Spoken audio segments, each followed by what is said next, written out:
Alô, produção, me conta aí, que lugar da UFRN nós vamos hoje, hein? Então já sei que tem muita coisa boa pra gente ver, né? Aproveita e vem junto comigo, porque o Por Dentro do Campus já está no ar.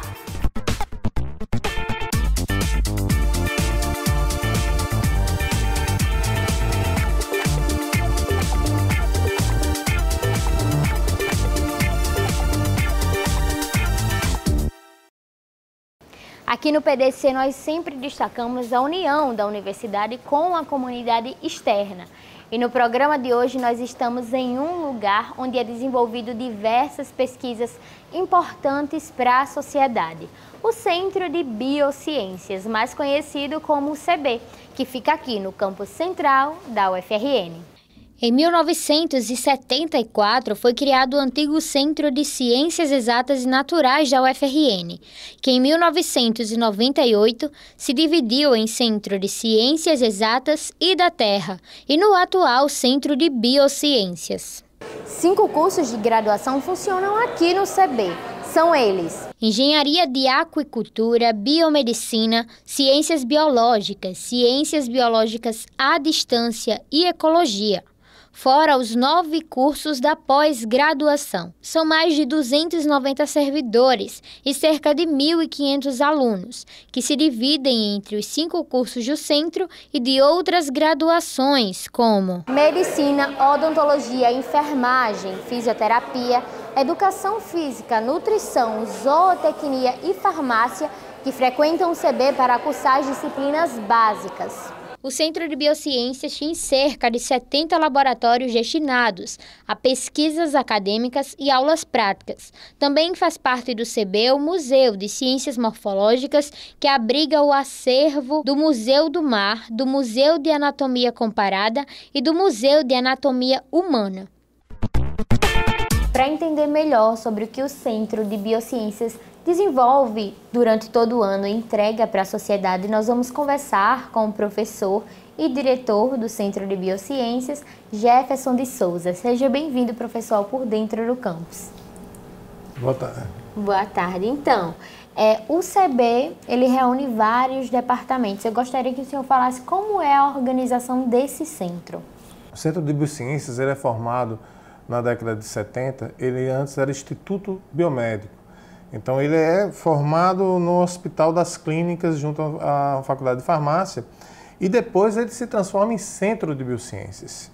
Quando ele vem com a história de Centro de Biociências, ele começa a formar os departamentos. Começam a ser formados os departamentos. O primeiro departamento, se eu não me engano, é Biologia e o segundo, Anatomia. A partir desse momento, os outros departamentos que são divididos por áreas, então Anatomia, Fisiologia, Biologia, Oceanografia, eles vão crescendo e vão aparecendo. Hoje o centro tem 9 departamentos.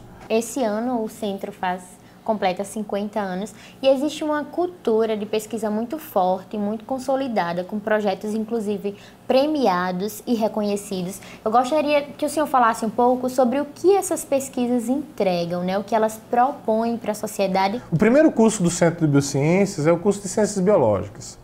Então, quando você pensa em biologia, quando você pensa em ciências biológicas, você pensa automaticamente em pesquisa, né? Em estudo de comportamento animal, estudo da anatomia animal. E essa cultura chega no Centro de Biociências no final da década de 70, meados da década de 80, que é quando criada a primeira pós-graduação aqui, que é a de psicobiologia. E um grupo de pesquisadores, inclusive, que vinham de fora de Natal, chegaram aqui e viram possibilidades e de projetos de pesquisas voltados até para o local mesmo, para a cidade, e começou a se desenvolver esse grupo, essa pesquisa, essa abordagem que tinha muito a ver com o comportamento animal. A partir disso, esses outros departamentos, Departamento de Bioquímica, Departamento de Biologia e Genética, Departamento de Microbiologia, eles também foram vendo a necessidade de criar grupos de pesquisa. Isso no Brasil estava avançando, os programas de pós-graduação no Sul e no Sudeste, e o Nordeste estava começando a absorver. E o Centro de Biociências foi o primeiro nesse sentido, né? De trazer essa pesquisa mesmo, de publicação internacional, de resultados científicos que tivessem impacto na sociedade. Isso significava uma grande revolução na forma de como a gente via a academia. A academia era ensino, né? Então, quando a gente traz a pesquisa, a gente não só passa conhecimento, a gente produz. Outra coisa que você me pergunta é o impacto com a sociedade. Aí a gente poderia falar aqui durante horas, porque os resultados dessa pesquisa são para a sociedade, né? Então, o que a ciência faz é para a necessidade que a sociedade tem. A gente tem uma dificuldade de mostrar isso para a sociedade, mas mesmo a gente não sabendo mostrar em palavras, os resultados estão aí. No tratamento de doenças, na questão ambiental. Continuando falando sobre pesquisa, professor, muitas são premiadas, reconhecidas, recebem financiamento externo para que aconteçam. Como é feito esse processo? Sim. A maioria dos nossos financiamentos é externo, né? Através do CNPq, que é o mais comum. Mas a gente tem pesquisas de referência, por exemplo, que concorrem ao edital como Serrapilheira, que é uma instituição que financia pesquisas de referência de caráter ambiental no Brasil. E nós temos hoje 3 pesquisas financiadas por esse instituto, além de outros institutos internacionais até, que também colocam dinheiro dentro de alguns laboratórios específicos, dependendo do tema. Organizações não governamentais. Então, assim, o que vai definir a capacidade de financiamento é o interesse no resultado que se tem na pesquisa. Dos nossos laboratórios e dos nossos programas de pós-graduação. Eles são bem conceituados porque o nível de internacionalização deles é enorme. Então, a contribuição de outras universidades da Europa, da Oceania, da Ásia, dos Estados Unidos, é muito forte. Então, a gente tem pesquisador, a gente tem aluno, ex-aluno da gente fazendo estágio de pós-doc em várias regiões do mundo. E a gente tem visita de pesquisadores de várias regiões do mundo. E a gente tem a possibilidade de enviar pesquisadores para diversas regiões do mundo pelo interesse que se tem nos temas que são estudados no Centro de Biociência. E isso gera financiamento, claro. Sim, com certeza. E aí, justamente por isso, muitos pesquisadores, professores daqui, servidores, são consultados, né, por órgãos governamentais para fazer análises. Eu gostaria que o senhor falasse um pouquinho sobre isso, sobre essa participação. Isso é uma parte do retorno que a gente dá para a sociedade, sim, né? Então, esses resultados não são resultados desses trabalhos, eles não são resultados que vão ficar numa revista. Sim. Na verdade, o que está sendo mostrado ali naquele trabalho, ou numa tese de um aluno, ou na dissertação de mestrado de um aluno, é um resultado que interessa para a sociedade. E como é que isso chega aqui? Na questão ambiental, muito claramente, a gente tem uma demanda de órgãos públicos, seja ele Ministério Público, Tribunal de Justiça, Governo do Estado, a Prefeitura de algum município que está planejando construir numa área que eles têm dúvida do impacto ambiental. Então, nós fazemos esse tipo de consultoria, lógico, com autorização da reitoria, né? Nós somos consultados. Às vezes, esses órgãos já chegam aqui, o IBAMA, por exemplo, ele chega aqui, ele já sabe qual é o professor que pode falar sobre aquilo que eles querem. Uhum. Então, já chega aqui, professor fulano de tal, a gente está fazendo, inclusive, nesse momento, uma relação de professores e suas linhas de pesquisa a pedido do IBAMA, para eles não terem mais nem esse trabalho de procurar, eles já saberem com antecedência como chegar diretamente ao professor.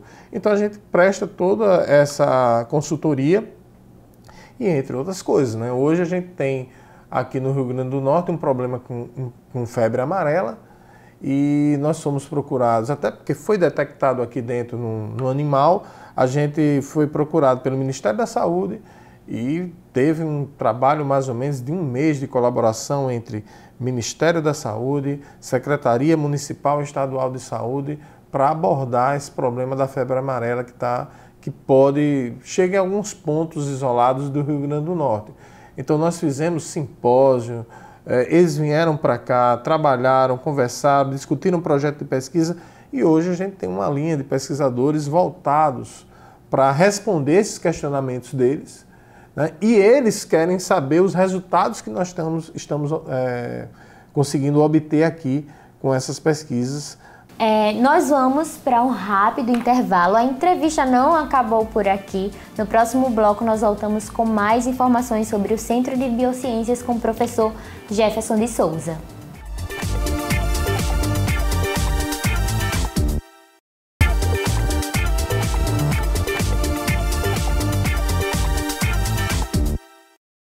Estamos de volta com mais um bloco do Por Dentro do Campus e vamos continuar conversando com o professor Jefferson de Souza, o diretor do Centro de Biociências, para saber mais, né, sobre esse centro que é tão completo e entrega tanto à sociedade.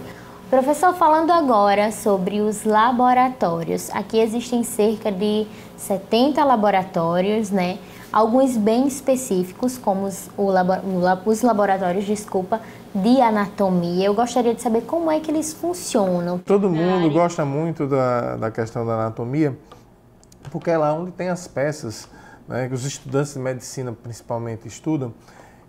Mas todos os cursos têm acesso ao laboratório de anatomia, trabalham com o laboratório de anatomia, sendo que o estudante de medicina, que é aquele estudante, os estudantes da área de saúde passam pelo menos os 3 primeiros períodos do curso aqui. E aí trabalhando com anatomia, fisiologia, com a questão básica, né? E a anatomia é a grande sensação, porque é a primeira disciplina que você tem contato, é a disciplina onde tem cadáver, né? Na verdade o controle é feito porque realmente não é todo mundo que pode entrar nesse ambiente. É um ambiente que tem material de conservação que apresenta um certo incômodo nas pessoas, mas que assim é tranquilo trabalhar. Ele é aberto à visitação dentro das possibilidades. Lógico que o cadáver é uma coisa, o cadáver é um tipo de material biológico que a gente tem que ter muito cuidado, muito respeito. Então eles não ficam expostos. Mas outras peças vão para o museu e a gente consegue mostrar para a sociedade. Mas para o aluno, a gente tem um controle porque é uma peça nobre. Então a gente depende de doação. Então não é todo mundo que entra, não é todo mundo que tem um contato. Você tem um grupo de professores e técnicos especializados. Antigamente a coisa era muito mais complicada porque a gente usava uma substância química tóxica, que era o formol em excesso. Mas hoje a gente resolveu o problema. Primeiro porque o laboratório foi muito bem estruturado através de uma obra da universidade que transformou esse laboratório talvez num dos melhores laboratórios de anatomia do Brasil.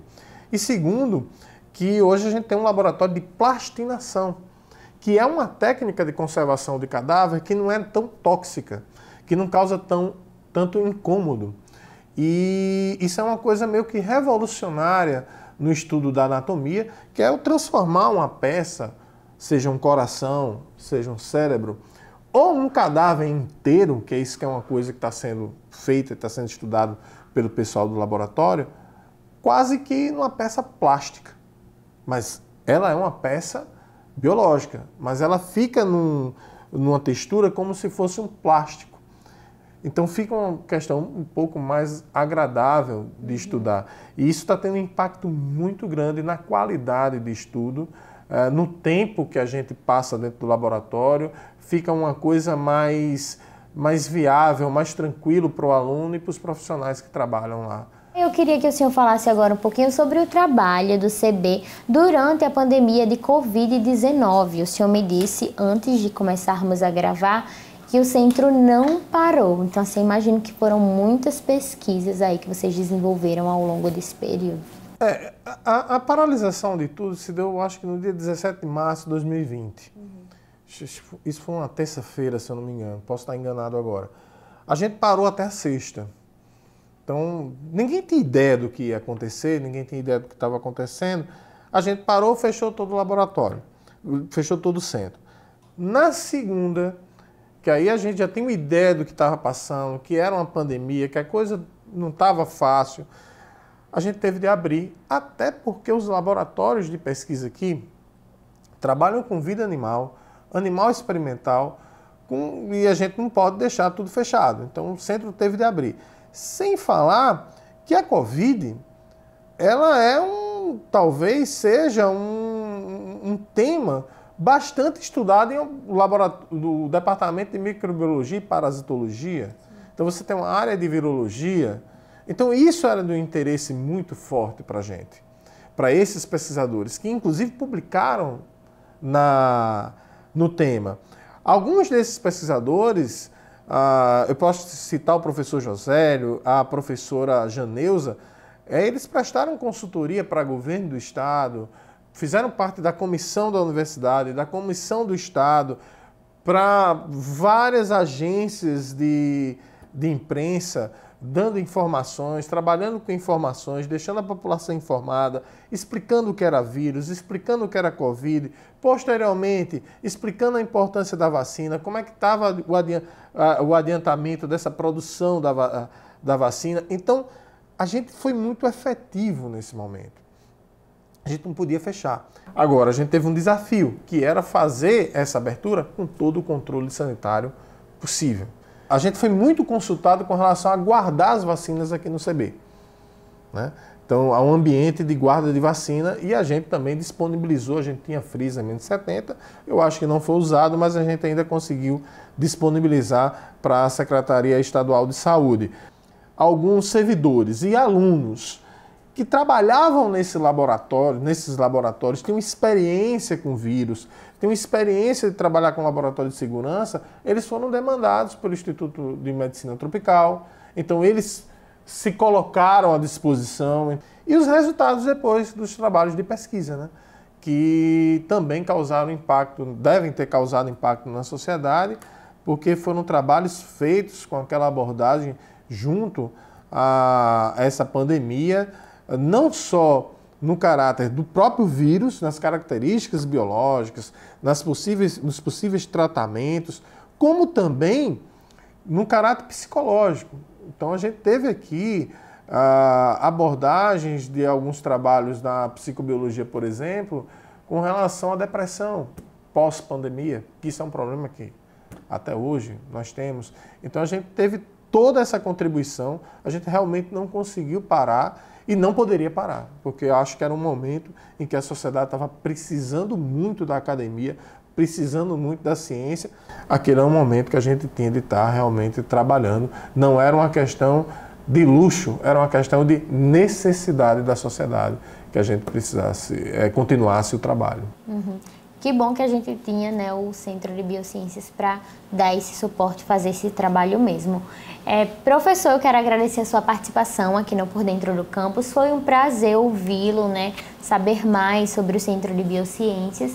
Então, eu finalizo essa entrevista agradecendo a você por ter aceitado o nosso convite. Muito obrigado a vocês pelo interesse pelo Centro de Biociências. Muito obrigado. Obrigada, professor.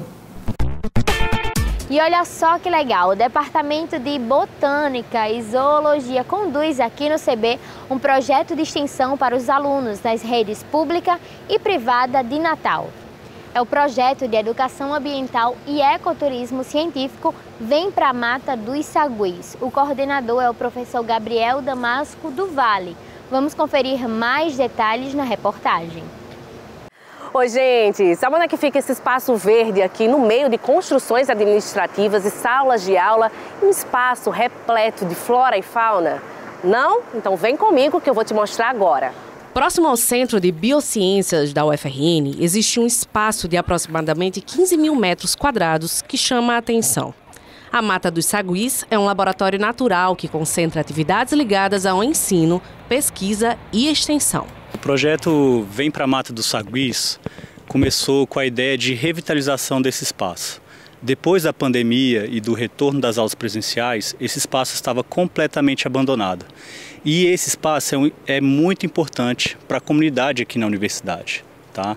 Já haviam atividades de extensão aqui antes da pandemia, tá? Atividades de educação ambiental, de pesquisa e de educação também.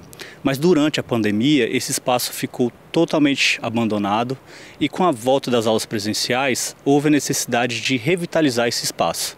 Por isso, a gente criou o projeto Vem para a Mata dos Saguis. A Mata dos Saguis possui uma diversidade considerável de espécies animais e vegetais. Isso garante um potencial de exploração acadêmico-científica, sobretudo no que se refere aos cursos ligados a estudos do meio ambiente. Esse fragmento de floresta, tá, é um fragmento de Mata Atlântica, do bioma Mata Atlântica. O bioma Mata Atlântica é um dos biomas brasileiros mais ameaçados. É um hotspot de biodiversidade. O que é um hotspot? É uma área que tem alto endemismo, ou seja, alto número de espécies que ocorrem somente nesse tipo de ambiente, e é um ambiente também que está altamente ameaçado. Por isso é chamado de hotspot. Antes da criação da universidade, esse fragmento de mata ele era contínuo com a floresta do Parque das Dunas, tá bom? Que fica mais na parte da costa. Tá? E com a construção da universidade mais ou menos nos anos 70, esse espaço ficou fragmentado. E mesmo sendo fragmentado e isolado do restante, ele contém muitas espécies de plantas, tá? Serve de abrigo também para populações de primatas, de aves e outros mamíferos. Existem professores que fazem pesquisas contínuas aqui. Tá? Eles visitam essa área aqui todos os anos e coletam as informações. E tem mais de 30 anos que os professores fazem isso. Então é muito importante para a pesquisa também. Dentro da mata também é promovido um projeto de extensão que propicia para o público externo da universidade uma visita guiada pela Trilha dos Saguis. Os alunos que fazem parte do projeto Vem para a Mata dos Saguis sabem os impactos positivos dessa experiência que serão levados para o mercado de trabalho quando concluírem o curso. Atualmente a gente conta com mais ou menos de 10 a 15 estudantes trabalhando no projeto, trabalhando como guias, como educadores ambientais.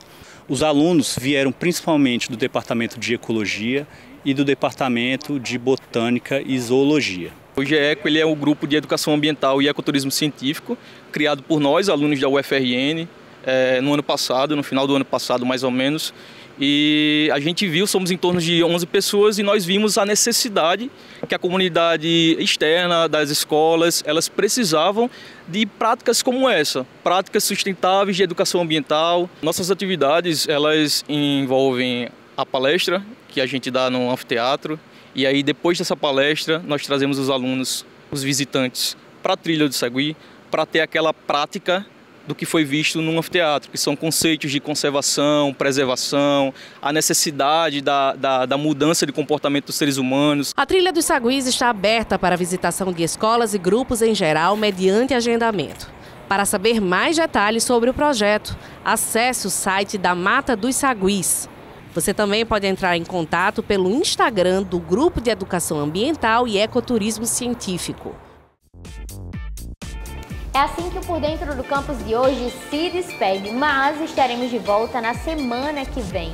Você pode acompanhar toda a nossa programação no canal do YouTube da TV Universitária e nos acompanhar também nas redes sociais.